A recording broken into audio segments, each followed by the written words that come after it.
Aí ele chamou, nessa hora estava a Dona Antônia e disse: mãe, eu quero confessar. A Dona Antônia achou o primeiro padre ali do hospital, que tem os capelães lá, e o padre entrou, atendeu a confissão, deu a unção do Carlos e comunhão. Quando ele saiu, Dona Antônia estava no corredor, ela disse que nunca vai esquecer disso. O padre falou: seu filho é santo. Seu filho foi embora. É santo. É o primeiro sinal dela. Aí horas depois o Carlos morreu. Carlo Acutis, conhecido como o padroeiro das redes sociais, nascido no ano de 1991, em Londres, no Reino Unido. Embora uma família dotada materialmente, era, digamos, espiritualmente pobre. A própria mãe do Carlo falava que não tinha uma religião praticante. É tanto que, quando o Carlo começou a ter um certo interesse pela religião, por Deus, ele fazia perguntas sobre Deus para sua mãe, e a sua mãe não sabia responder. Foi quando ela foi ao encontro do padre. Quando ela falou com o padre falou: estude você e responda você. E esse foi o motivo da conversão dela. Ela testemunha dizendo que Carlo foi um salvador na vida dela, porque trouxe ela de volta para o caminho de Deus. Logo muito cedo, com aproximadamente 4, 5 anos de idade, o Carlo começou a demonstrar muito interesse pelas coisas de Deus. E parece que quando a pessoa é escolhida por Deus, a pessoa desde pequeno demonstra. Desde pequeno o Carlo demonstrava estar antenado, ter uma sensibilidade maior com a realidade sobrenatural. Também desde cedo, Carlo ele manifestou a vontade de receber a Santa Comunhão. E era cedo para a idade das crianças que eram da catequese, mas com 7 anos de idade, o menino tanto insiste que convenceu os pais a falar com um bispo que foi secretário de Paulo VI. E ele viu no menino tamanha maturidade religiosa, e ele viu que Carlo Acutis não queria comungar por capricho, era mais por fé mesmo, por acreditar que aquilo era verdadeiramente o corpo de Cristo. Mas ele deixou que ele recebesse com uma condição: que o Carlo recebesse a comunhão num canto mais reservado. Foi aí que os pais dele levaram ele para um mosteiro, e lá ele recebeu sua primeira comunhão. Depois disso aí, meu amigo, foi só passo de gigante em direção ao céu. Tá, mas o que tornou ele santo? Bom, o fato de Carlo Acutis ter se tornado um santo foi um fato um tanto quanto curioso. Deus, ele só manda os santos quando realmente ele quer passar um aviso urgente para a sua igreja.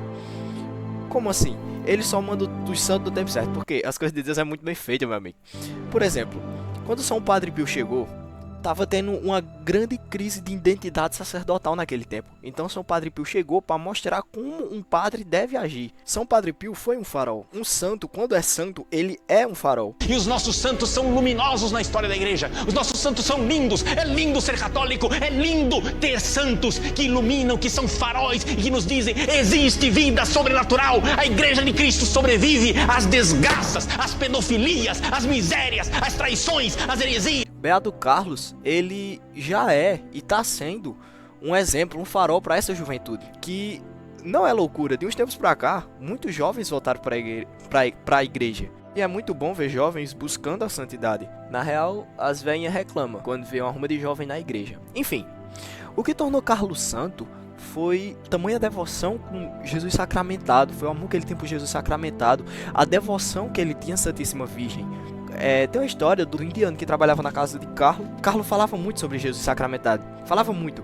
E o indiano olhava e falava: mas Jesus não está na Eucaristia. A Eucaristia é uma representação. E Carlo olhou assim pro indiano e falou: como é, amigo? Você tá ficando doido, é? E de falar, explicar, o indiano se batizou pra comungar. Porque o Carlo falou tanto da Eucaristia que o indiano quis comungar. Resumindo, o Carlo é um exemplo. Carlo, ele é um farol para a juventude que busca a santidade. E quando Carlo estava voltando, de fato, ele começou a ler sobre os pastorinhos. E Nossa Senhora falou para Francisco: se quiser chegar aos céus, tem que rezar muitos terços. E Carlo olhou assim e falou: se Francisco, que era tão bom, precisava de rezar tanto terço, o que não devo eu fazer? Isso mostrava uma grande maturidade espiritual da parte de Carlo. Mostrava o tanto que ele era humilde, mostrava o tanto de amor que ele tinha. E alguns dias depois, ele ficou doente. E essa doença, que eles achavam que era só uma gripe, não passava, eles foram para o hospital. Quando o Carlo foi diagnosticado com a pior leucemia, aquela leucemia que ataca mesmo. E essa leucemia é muito ruim. Quando ele foi hospitalizado, ele ofereceu 3 coisas. Ele não reclamava. Por incrível que pareça, o Carlo não reclamava. Com tanta dor que ele estava sentindo, com tanto incômodo, ele não reclamava. Ele ofereceu. Ele ofereceu pela igreja, ofereceu suas dores pelas almas do purgatório, pelo Papa e pela conversão dos pecadores. Então, eu só tenho a agradecer ao meu melhor amigo do céu, Carlo Acutis.